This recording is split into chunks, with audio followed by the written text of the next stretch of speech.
Welcome to Cooper Talk. I'm your host, Steve Cooper, and remember, I'm only as hip as my guests.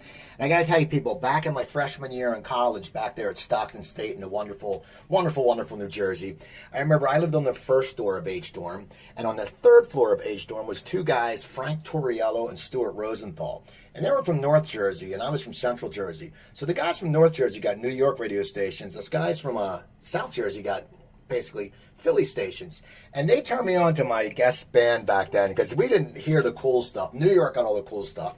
And my guest today is Jon King from Gang of Four. How you doing, Jon? Pretty good. Hi. So I got to ask you, how excited are you about the upcoming North American tour? Well, it's fantastic. I mean, I'm genuinely excited. I mean, it's been a long time to do this thing. It's been for the entire world a really tough couple of years. I've loved America since I first came to the US when I was 18 years old, and so I've always had great fun there. And of course, having a band with Hugo, original founding member with me, with Sarah Lee, who played bass on the Songs of the Free and Hard, and then she joined B-52s, and then of course the legendary David Pacho on guitar, who's filling in the guitar role. It's fantastic. So, and the rehearsals, which we had in Massachusetts during January, were fantastic. And so it's awesome. Yeah. Now, how did you get the two members? How did you put this band together? How did it all formulate? Because when you look at your timeline, you haven't played for a long time. So how did this all happen? Because it's real. It always fascinates me when bands come back together and they bring people. Tell me the whole story. How this was? It just an idea that you wanted to tour, or what happened?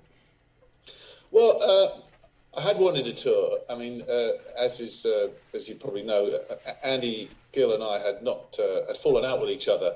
I didn't approve of him touring under the band name for a long time, and he and I had really not been on speaking terms. But at the same time, we were one stage like blood brothers, so you get really sort of you've got very intertwined lives, socially and emotionally and professionally. And it was obviously a great tragedy when he died 2 years ago, and so there was it was something I would have liked to have happened. I would have liked to have had a reconciliation with him. And I think he felt the same. But when COVID happened, of course, probably what killed him. When COVID happened, the world changed, and it particularly changed in a disastrous way for anyone in the creative industries and musicians. I mean, absolute disaster. So it was something that had been an idea that had been bubbling under, and we. Also knew that a lot of people were very, very keen to see the band, especially when the box set came out. I mean, I moved my energies to working on that thing, which filled a lot of my time. And the more I worked on that, and this was it really was a work of love. It was a love for both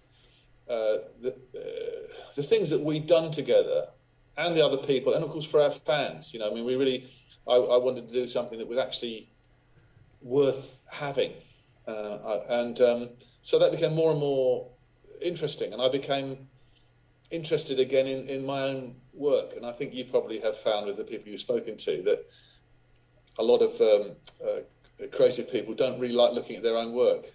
They don't really like listening to their own work. And for example, on the box set, I still haven't listened to the cassette tape. I can't bring myself to listen to the original demo.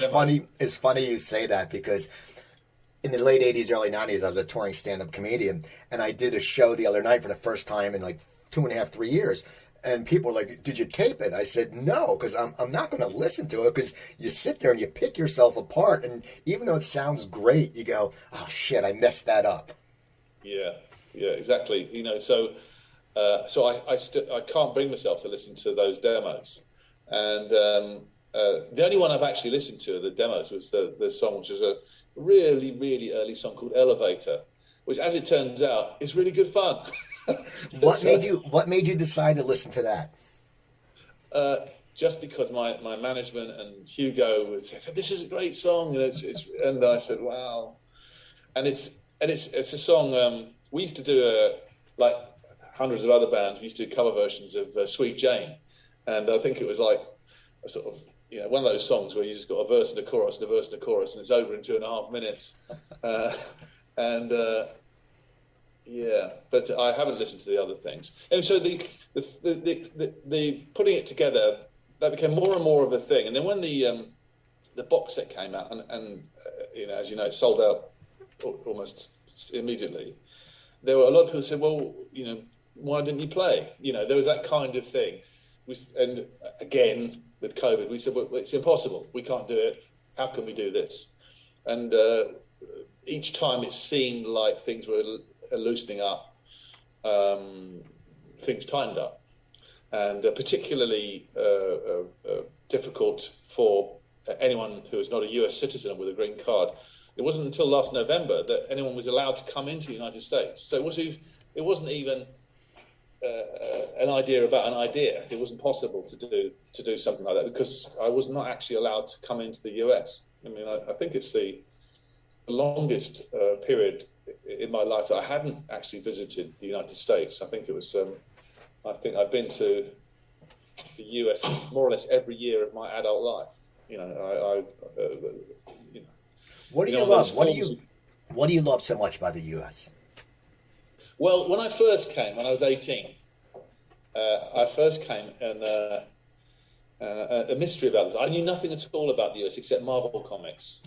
And when I was a kid, I mean, I used to have, the first, first 20 versions of Spider-Man.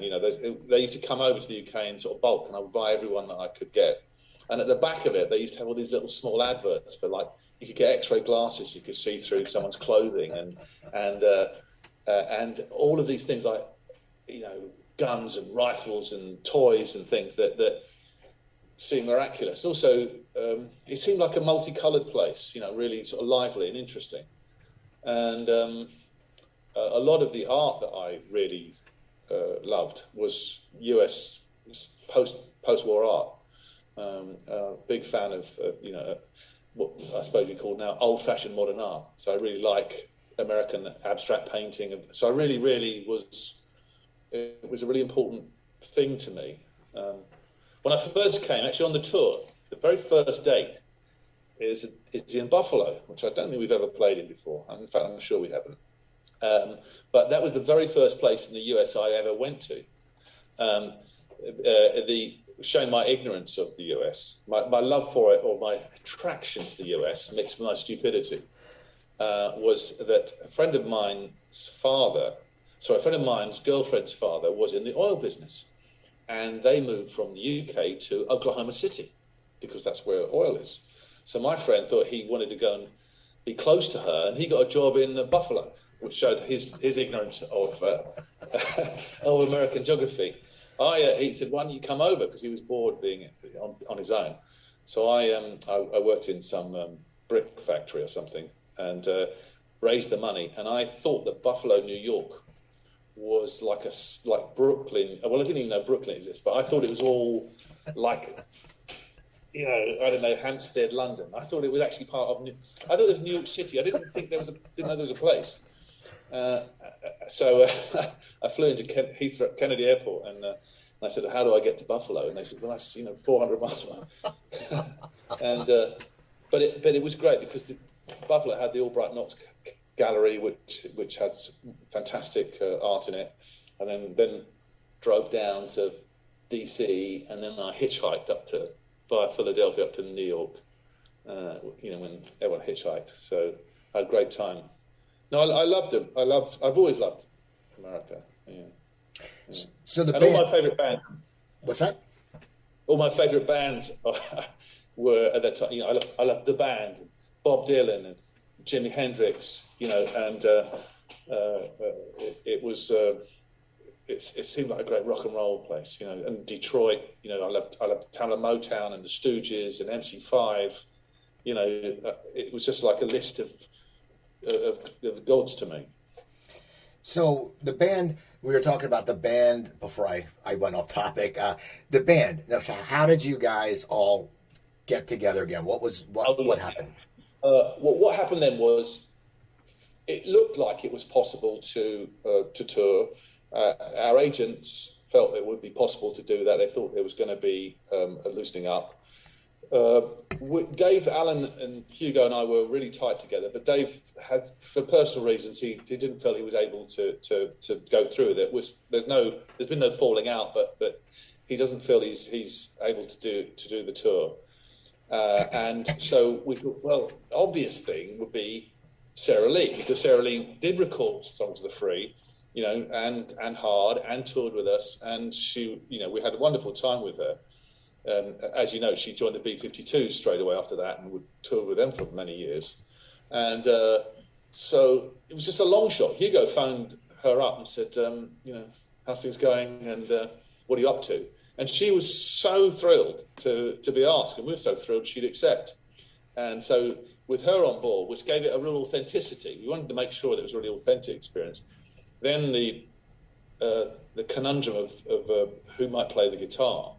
And Hugo really was responsible for all of this, because Hugo had a very good friend of his in Athens, Georgia, said to him, what about David Pacho? And what, would he play with us? Because he's such a fantastic musician. And he just jumped at it, and we just jumped at working with him. And we actually said, would you mind doing a kind of, not exactly an audition, but a tryout, playing along to some of the recorded stuff. And every 2 or 3 days, he'd send through recordings of him playing and little stuff like that. And he took the job so seriously and so righteously. He really wanted to make sure that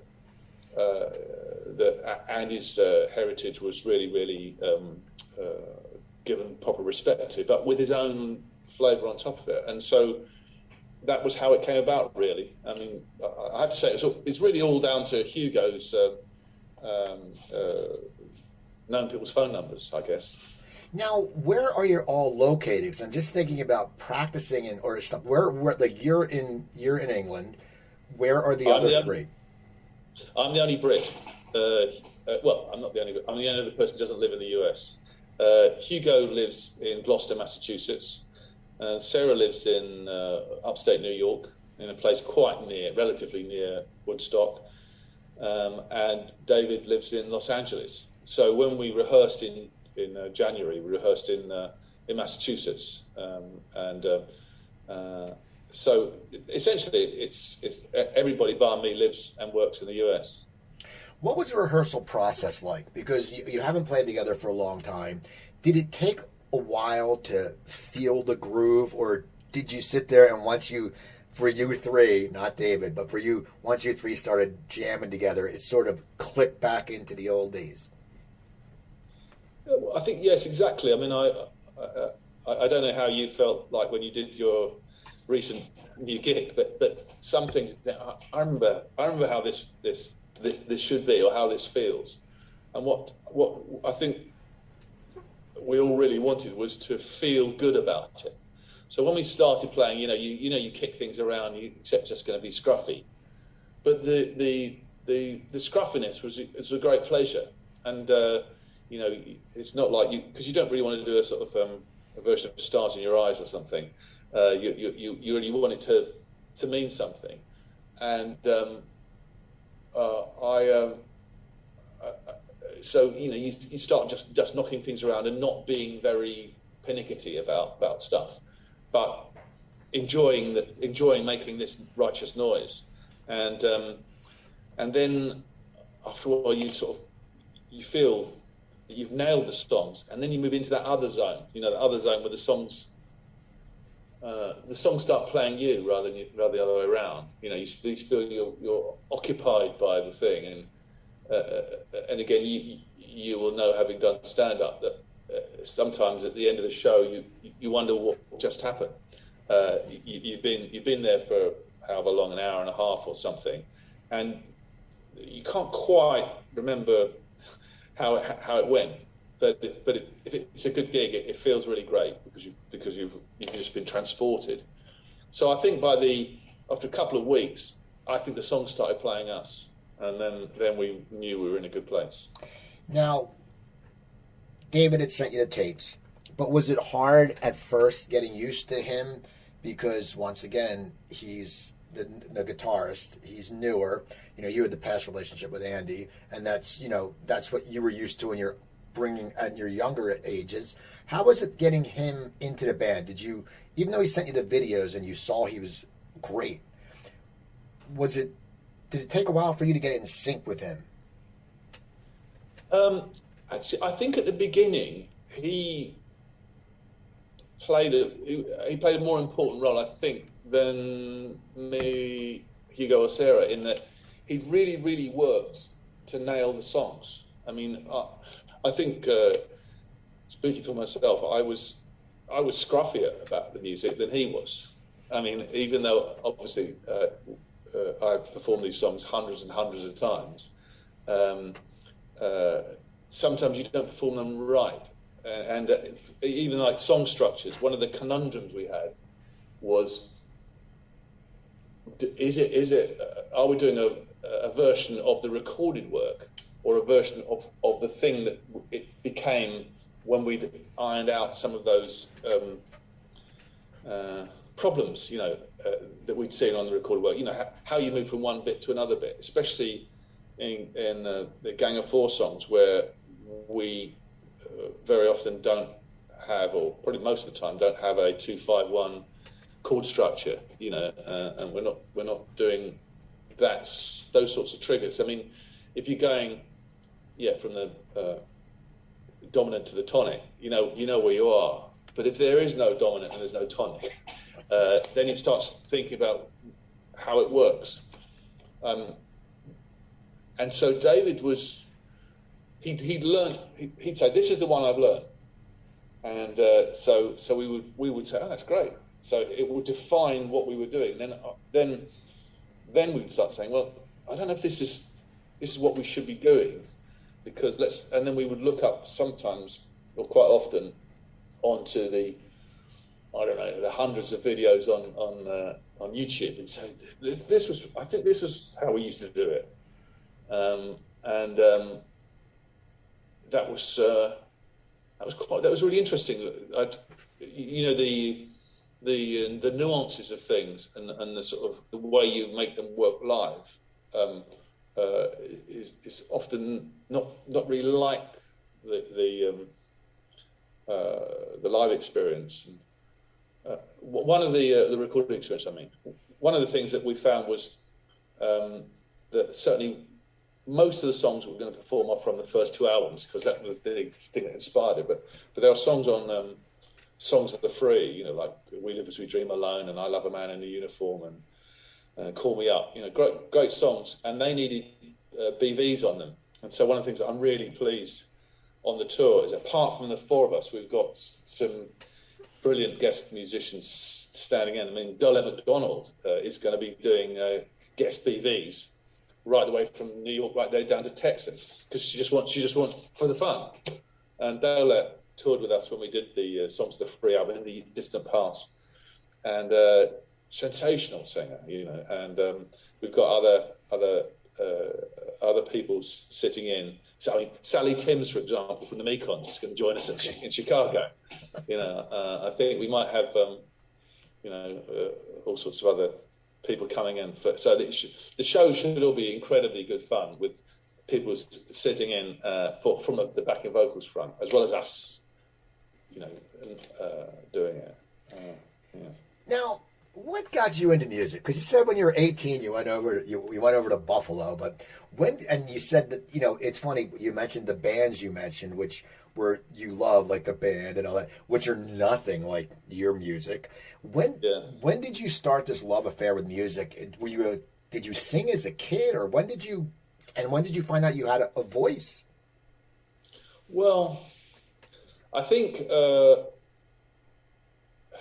it was funny. I mean, for me, I came from a quite poor working class family.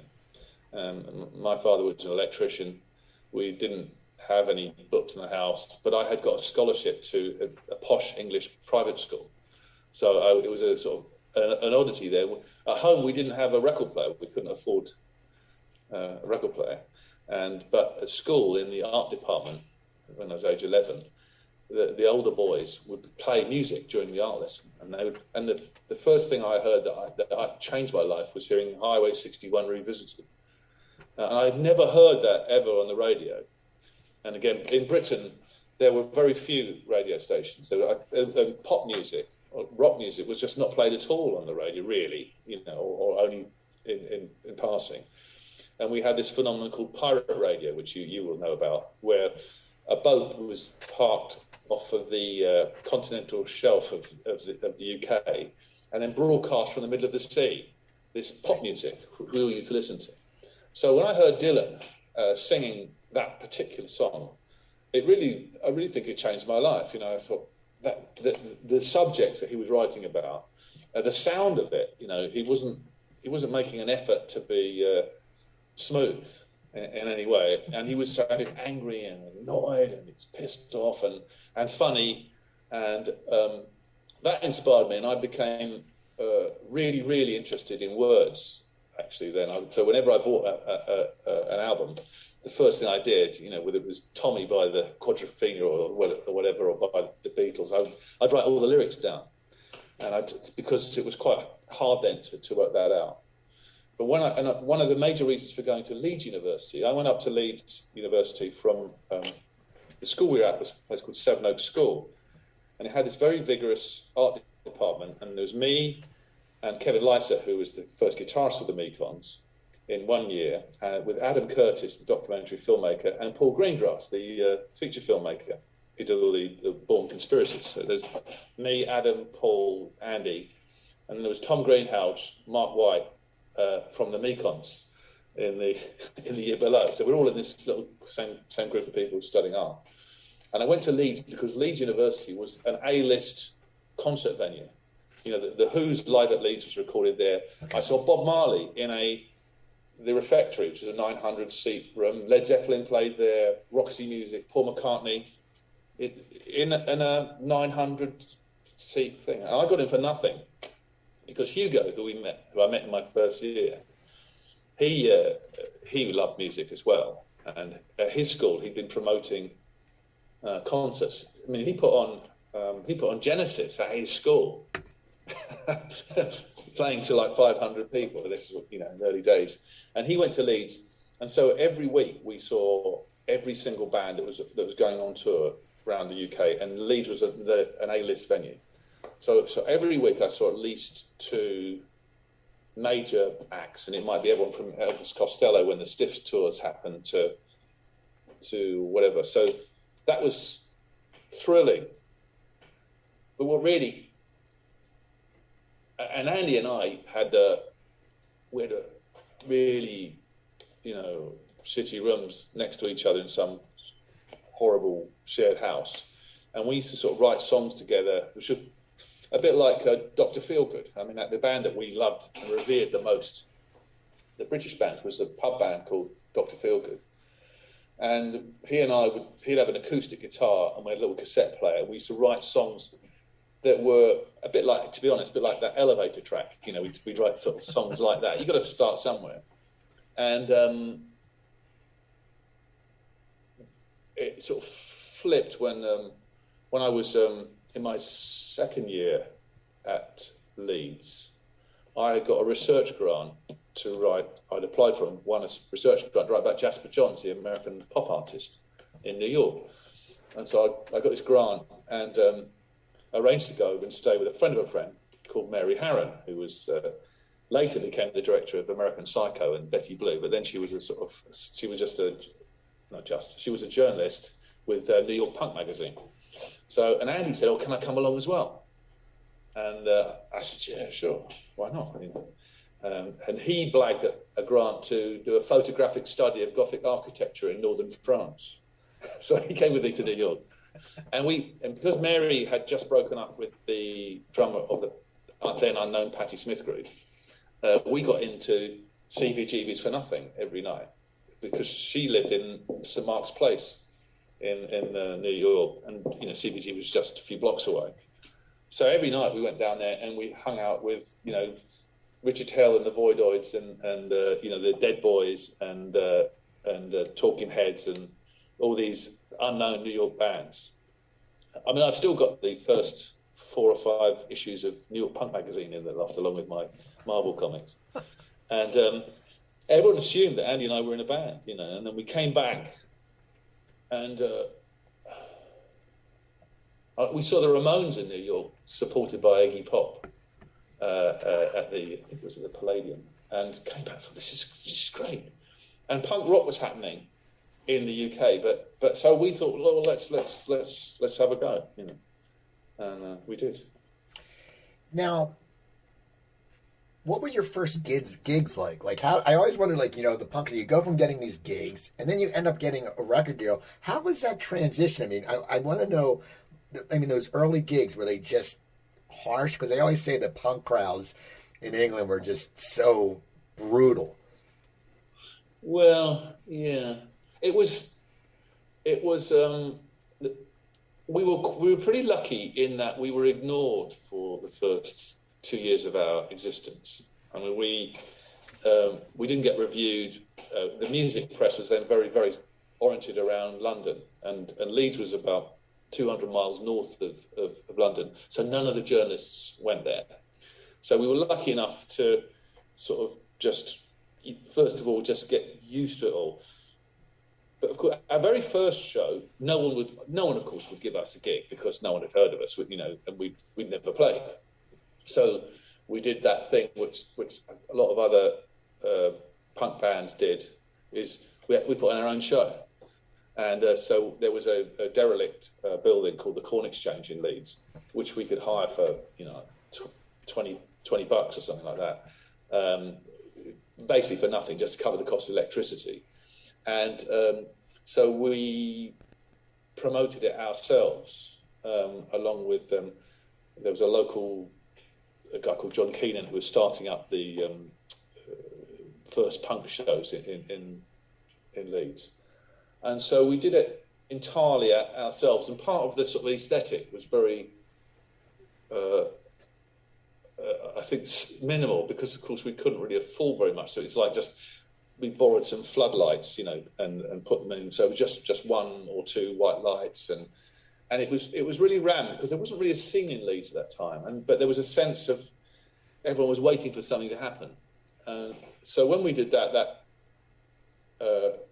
seemed to do quite well. And we spent a lot of the time, playing with anyone that we could. And at that time, support bands, were just often you'd have to pay to be a support band. And so we were just sort of desperate to play whenever we could and wherever we could. One of the conundrums we had was you often got charged to use the PA if you were a support band. I don't know if it happened in America, but in Britain it was quite brutal. In that you go along to some, I don't know, but bands would say, you turn up and they say, you're the support band, give us 20 quid. And you think, well, we're not even being paid, so give 20 quid to use the PA. So we decided to build our own PA system to put in front of the PA systems of the main bands who couldn't pay them.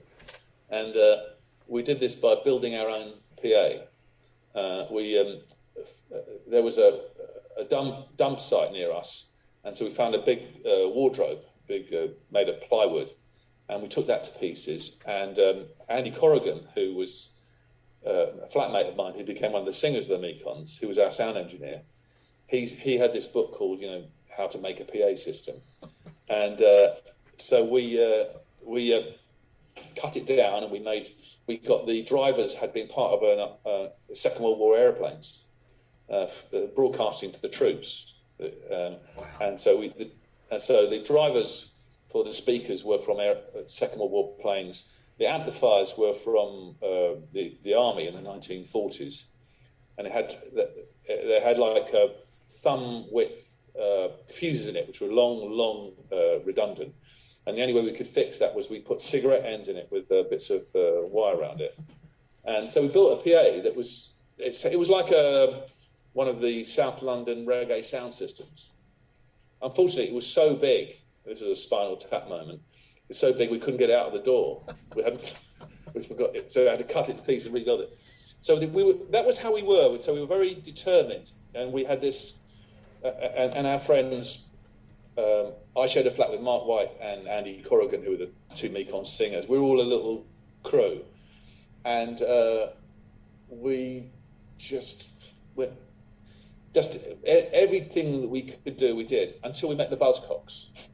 And the Buzzcocks were playing somewhere up north, and they were from Manchester, which is only about 30 miles from Leeds. And Dave Allen, who used to really book all our dates, Dave phoned up and said, can we play? And they said, oh, okay, you can come along. And we turned up. And they were really, really great to us. And we played the show. They didn't ask for any money. And then about a week later, they said, we would like you to come and support us in Europe. And then that led to the first tour of the US, which was 50%, 50% with the Buzzcocks and 50% on our own. And it was that, I think it was just that thing of just playing all the time, whenever you can. I don't know if that answers your question. No, what was it about when you toured the U.S.? Were you guys in a little van? I mean, when your first tour, was it just hellacious? Like, you're loving it because you're playing music, but you're probably like, wait a second. What was your first tour like? Because it's so different now. And I always say, when I used to do comedy on the road, there wasn't GPS, so we had to read a map. And if you got lost, there wouldn't be anybody around. You'd be like, holy shit, where am I going to go? What was it like for you, you guys coming over on that first tour? Well, on the first tour, our agent was the wonderful bloke called Ian Copeland, who was the creative force behind FBI, Frontier Booking International, which booked all of the new wave acts. So our stablemates, were the Police and Squeeze and 999 and all those kind of acts, and Elvis Costello. And we all played the same size venues. I think the Police went on to do slightly larger venues over time. And but in fact, the first day we arrived at the airport, and we had a gig that night. On the day the day after we arrived, and so Ian turned up with an Econoline van with a hired back line in the back, which had been used till the day before by Squeeze. They'd finished their tour, and so we picked up the van that Squeeze had done it. Squeeze, being mischievous imps, poured a load of sugar into the gas tank, which meant that the very first show that we did was in Philadelphia. In fact, in the book, in the box set, there's a photo of us, the very first show that we ever did. But we left Manhattan in this thing. Me, Dave, Andy, and Hugo. Hugo's brother was our guitar tech, and a guy called Rob Wall was our manager. So 6 of us driving on. We didn't have any money, so we had to pay the first show to be able to pay for a motel room, 2 motel rooms, 2 beds. So every other night we got a bed on our own. We always had a share bed. So we drove down there, broke down in the Lincoln Tunnel because Squeeze had put sugar in the gas tank. It then restarted, which is a characteristic, apparently, we found out afterwards, of sugar in the petrol tank. It then broke down again. The promoter sent up some hippie in a van up from Philadelphia with where we all squeezed into. And we didn't arrive at the venue until 20 to 1 in the morning in Philadelphia, which was, to us, amazing. It was totally sold out because Damaged Goods EP had come out. Absolutely rammed. The Police were there. The fire brigade were there. They were threatening to close the whole thing down, but they were worried about there being a riot. And we had this wonderful support band, Pylon, had come up from Athens, and they had to do two sets. And they were saying, no, they were on their way. And as you say, there were no mobile phones. There were no GPS. And so there was no way of actually communicating, maybe say, we're 20 minutes out or whatever, because you'd have to leave the highway to try and find a phone booth. But we turned up and played, I think, about 20 minutes, 15 minutes before the police closed it all down. And it was a fantastic thing. And the promoter gave us all the money and we could have somebody to sleep. And we played doubles. We played all around America. When we weren't playing with the Buzzcocks, we played in... we often go on at 10 and then do another show at midnight. So we did two shows now. I think in 30 days, I think we played about 45 times. Wow. That's crazy. So it was so it was quite a it was really intense. And you said what it was like. I've been surprised that no one has ever made any kind of movie or TV series about that time and that experience, which was so distinctive, Yeah. Now, the album Entertainment got rave reviews. When you started, how long did it for you to put that album together? Because you do most of the lyrics, and I want to know, where do you, because your music has been called political, and, does your lyric writing come from your early love for Dylan, because Dylan was like that, or how did you evolve into a great songwriter, and then especially when it came to your first album? Yeah, well, I mean, I wrote. Well, if you hear my voice, I wrote all the lyrics that you hear my voice singing on, and I suppose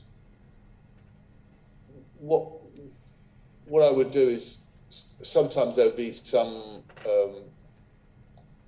moment when you sort of find something comical. It's not actually comical, but there was on the song Ether on Entertainment.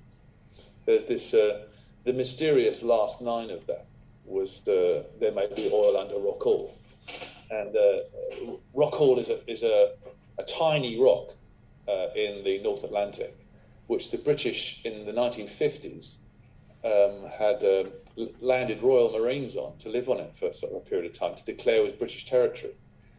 And it seemed like it was just a guano-stained rock surrounded by sea.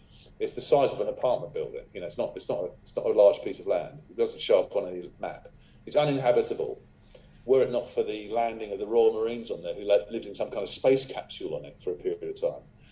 And I thought this was very, to me, it seemed quite funny. And the very last line of that song is, there may be oil under Rock Hall. You might be paranoid. Being rather like Nostradamus, in fact, that it looks like there probably is oil under Rock Hall. But that's been disputed by Ireland and Iceland and Denmark ever since that happened. But the rest of the song was sort of idea, the idea of, that we have these comfortable lives which we want and we enjoy and we aspire to, but there's a dark price often to pay against it. And so in that particular one, that was Andy and I wrote different lyrics. It was a call and response thing. I mean, we were both big fans of the blues, Chicago blues particularly. Mm-hmm. But so I wrote the You're Trapped in Heaven lifestyle, the side of things, what life is, what we would hope it to be or want to be, and then the other side was the dark truth at that time of the war in civil war in Northern Ireland, and but other songs though came from. You mentioned Dylan, and I remember once he was saying he was never sure that he wrote songs that they wrote him. But sometimes a line would just come to me, and I'd write it down. I had a little book like "A Home Is a Tourist." I remember that. I said, that's an interesting thing. I sort of wrote it down, and then the song sort of wrote itself. Or "Natural's Not in It." If you have a unifying idea, and again, you being a comic, you get it. So I don't know whether the gag, you get the punchline first, or the punchline emerges from it. And sometimes, it's like set up gag in a song, or I think when I was doing the box set, it made me think about how I'd written some of the songs, and one of the songs on not on Entertainment, but on Solid Gold is Andy and I have been playing pool with a couple of truckers in Barney's Beanery in Los Angeles, and we were quite good at pool because we can, musicians are generally quite good at pool because they haven't got anything else to do, and we were playing with these guys and they were quite drunk and really lousy, and it was winner stays on, so they were paying to play us on the table, and they were saying these things which I found really, I moved from one place to the next. I hope they keep down the price of gas. I shoot the best. Are you talking? And I wrote after this drinking session with and this pool session with these guys. I sort of wrote all this stuff down, which really what they'd said to me while we were playing pool. I don't know if that's a good answer. I know it is. I always wonder where inspiration comes from. Because you said with the jokes, For me, it just pops into my head, and then I go, okay, you know what, this will work. And then if you overthink it, and you try to tool it too much, because it usually doesn't work. You always go with your first instinct. That's for comedy, because comedy's 30-second bit. For a song, it's a lot different. Comedy means just me and a mic. You have to write the music, and you have to do everything. Well, I think one of the songs that I again. Not originally, but Joni Mitchell's Blue album is full of the most incredible.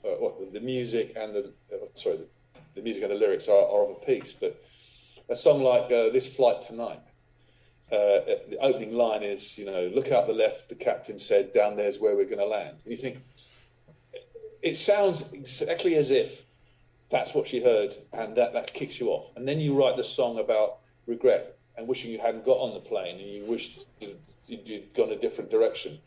And I think, I've never done stand-up. Stand-up, I think, is much more brutal than music because you haven't got a chance to apologise. You're going to. I think that, but if you follow the logic of your own thinking, the song takes you on a journey as the writer, and if you follow the logic of the song, you end up somewhere else. Again, think of Joni Mitchell. The last time I saw Richard was Detroit in '68, and he told me all romantics suffer from the same fate. And then goes on and on and on. And she's constructed a poem about being in a late night cafeteria where this awkward and awkward conversation comes about. And but sometimes. Again, which I think we all found funny, that in Leeds, along with every other city in the UK, we were all fairly sure that we would be obliterated in a nuclear war. Here we are with similar tensions happening at the moment in Ukraine and Russia. But at that time, the Soviets had moved their Scud missiles into East Germany. The Americans moved in their Pershing missiles across Europe. And the British government was so concerned about how we were going to survive this inevitable Armageddon that everyone got every single person in the household got posted a book called You and the Bomb. So we had a personal relationship with the bomb. And there was one of the bomb and Leeds, and I reproduced a little cover of it in the box set. It was what to do when you're hit. There's no kind of if involved, and so there was the initial blast area where everything is incinerated, and then there was the outer blast area where you were definitely going to die from radiation poisoning, and then there was the bit outside, the cursed earth. And but the useful advice was, fill big plastic bags with your clothing, pile them up on top of the table and get under the table, which is to defend yourself against a nuclear war. And so I wrote that song in the ditch because I found it was quite blackly funny. I mean, bearing in mind you had 20 minutes to do this from launch to hitting Leeds. So every single household was sent this thing in 1978 or something like that. We all got sent this thing. Now, since we're talking about the military, where did Man in a Uniform come from? And was that banned from the radio? Yeah. I mean, that was the second of our songs that was banned. Andy and I thought, when we came to the third album, Andy said, we just haven't had a hit, have we? And I said, well, no.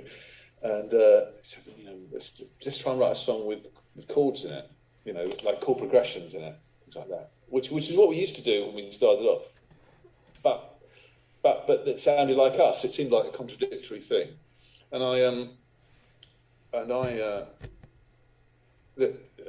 it's a well-known phrase. I love someone in a man in a uniform is quite commonly said, but to turn it into a sort of something that was a bit camp, it was quite because my sympathy was with the guy in the uniform. It wasn't hostile to that character, but it was the the lack of, seemed to me, without being too boring about it, the lack of economic opportunities meant often that was the only thing that you could do. That if you had a lousy home life and lousy opportunities and a lousy education, then actually it's a really sensible thing to do. But there was overlaid with it was this sexual sort of side to it. Obviously there were, the girls, they love to see you shoot. It was a kind of a gag thing, and so I was very pleased with that because I thought it sounded like a pop song, and I thought, this sounds like a pop song, and it got a lot of airplay. And it was on in the UK. It was on Radio 1, which is the nationwide pop station, was playing it on maximum rotation. So it was really sort of doing really well. And I think in modern sales terms, it would probably have been number one now. But I mean, at that time, singles were selling a lot more by volume. So it was doing pretty good and climbed the charts. But without knowing anything at all about the geography of post-colonial Britain, there was a place called the Falkland Islands, or Las Malvinas, and from the Argentinian thing. And the Argentinians invaded the British colony of the Falklands and declared it to be part of Argentina. And a war broke out between the UK and Argentina. We went to do a TV show and to promote this single, which is going to go, should be a top 20, top 10. And the producer said, "We're really glad to see you here, but you can't perform that song. You can perform anything you like." We said, "But we're here because this is the single's charting." And they said, "No, our boys are going to go into the paratroopers are going to land. They've been that night." And they said, "We can't do it." And it was taken off the air. I was really genuinely surprised by that. And until a few weeks later, I met Stevie Langer, who was one of the backing singers on that track. She was Mutt Langer's ex-wife, the rock producer. And they were doing a Christmas special. And she was wearing a red coat outfit, like that you'd see in the American Wars of Independence. And I said, what's all this about? She said, "Oh, we're doing a medley of Second World War songs." And I said, "Yeah, but why are you wearing a red coat outfit?" She said, "Well, they thought that the uniform would be too provocative." So to show the censorship that was happening. Anyway, and uniform was banned, tourist was banned. We got banned from going to Portugal. There were a lot of tensions then, and we were sort of often in the thick of it. In the big part of the Rock Against Racism movement, and I think we were seen as sort of threats to society. Now, what happened with you and Andy in the early years? Were there just creative differences, or was that? I mean, when you guys made the first split, you guys, was it? Sometimes people say, you're young, you've been on the road together, you're just learning all this. I mean, what happens? Because, you guys have a popularity, you've influenced so many musicians. What happened? Well, he and I had been at school together. I mean, I'd known him since I was 14 or 15. My wife had known him since she was 11. So I'd known him forever. And we then went to the same university. We wrote together. We toured a lot. And when we got round to the fourth album, I felt at that time that we'd sort of run out of steam, and I wasn't very sure that it was a great project. And Andy wanted to carry on to do something that was a bit more smooth and a bit more produced, the hard album, which he wanted to produce himself. And we had a manager at that time who was an absolute crook and a creep, called Bennett Glotzer, who was really old school and could not be trusted. And that we made that record, which I didn't enjoy at all. And so I wanted to support Andy's vision, but I didn't really. All the other albums I'd co-produced, but that one I didn't at all, and I didn't like it. And it wasn't really sour grapes. And then we toured, and our manager stole all our money. He used to manage Frank Zappa as well, and he had defrauded the Zappa estate as well, I believe, of quite a lot of money. And it coincided with Andy getting very ill. He had testicular cancer. So that was actually the reason we stopped working together. We did a farewell tour to pay our bills, and Andy went straight into Mount Sinai Hospital, and he had major surgery, and he was very unwell for a long time. But straight after that, we carried on working together, but not as the band. So I decided I thought Gang of Four ran out of steam. He and I, as friends and musicians, hadn't. And then we wrote a song on the Karate Kid together after Gang of Four had ended. So we wrote on that first legendary film, which was quite a big film at the time, quite a big movie. I got offered 2 scripts at that time to write a song on. One was an incredibly attractive female welder from Pittsburgh who longs to become a dancer. Oh, man. And the other one was a guy who learns to become a kung fu master by painting fences and polishing cars. And I thought the second one sounded more realistic, so I didn't do that one. But so did the Karate Kid, and then he and I sort of went in different sort of directions, for quite a time. But we came back together every now and again. We do things together. We wrote for like a lot of musicians do for sort of some TV shows. We wrote the title music for things like that, but not as Gang of Four. And then occasionally we went on tour. We'd do another album together, none of which really worked brilliantly well. But I mean, we toured in the US with Public Enemy and Sisters of Mercy. We did the Sheds tour with those guys, and I was and am a big fan of Public Enemy, so I was really pleased, and I like them a lot. They were nice guys to work with. So we came in and out, and then there was a lot. Then he and I really fell out, and I didn't like. He was an alcoholic, so I didn't really like his.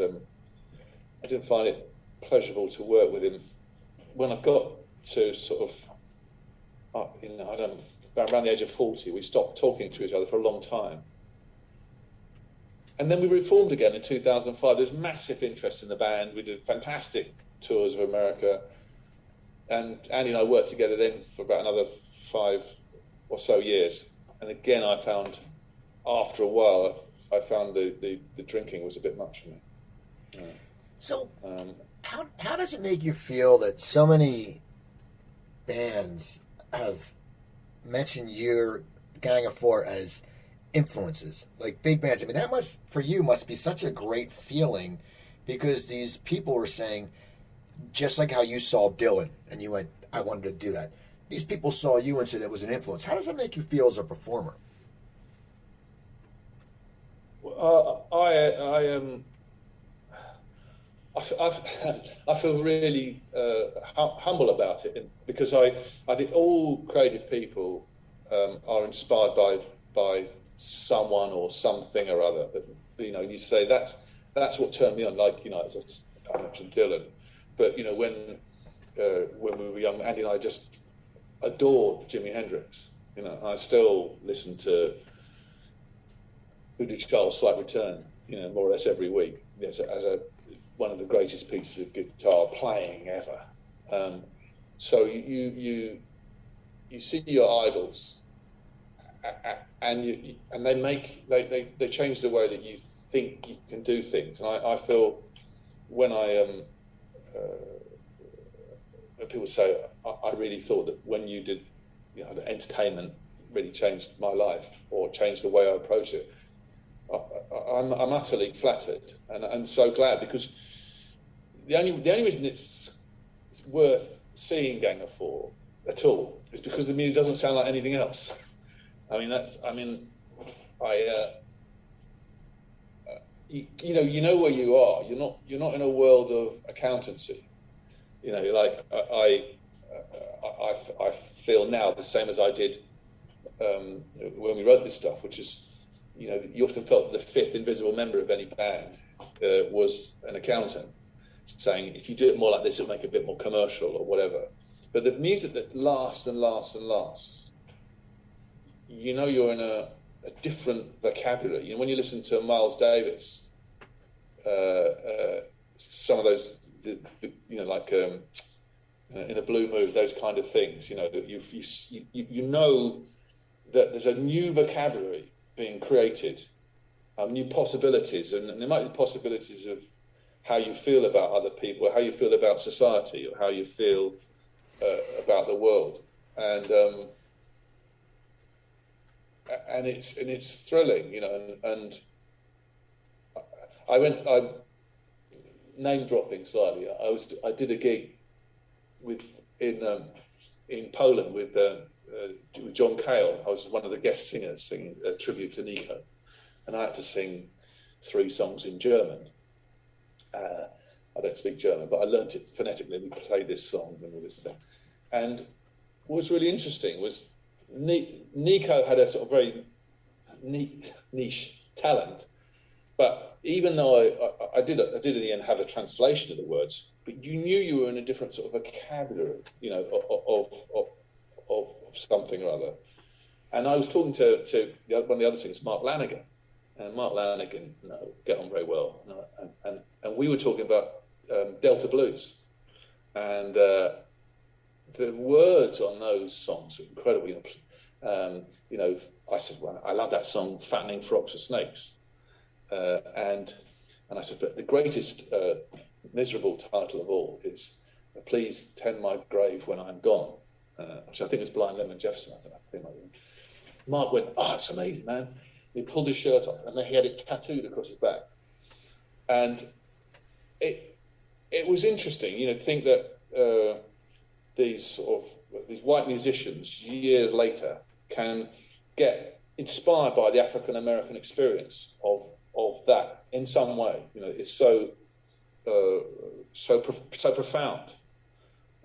So I'm touched. I'm waffling, but I think and when, again on the box set, Hugo reached out to people and said, we're doing this thing. Do you want to say anything? Because I wanted to put a context next. Each song had a factoid and a bit of context, what people thought at the time. I wanted to say it was what the time was like, and everyone, it was so generous in the things that they said, and I was really very touched, and proud. I was proud that people who I have great respect for can have been inspired in turn. Yeah. Well, that's awesome, man. I have one final question, and I'll let you go. What can we expect on this tour? Do you already have your set list set up? Do you already have encores? When you're coming, or will you change it up? And what can we expect? And you're coming to Philly on March 8th. What can we expect on the tour?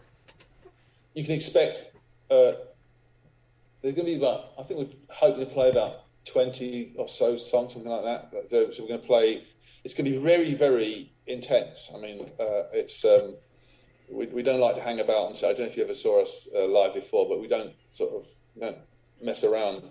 It's not a shoegazing show. It'll be really, really intense and on point. So we'll play a lot of songs. Most of the songs will be from Entertainment and Solid Gold, but there will be songs from Songs the Free, and we're going to. I think if we get an encore, we might play Elevator, which I really enjoy now. I don't know.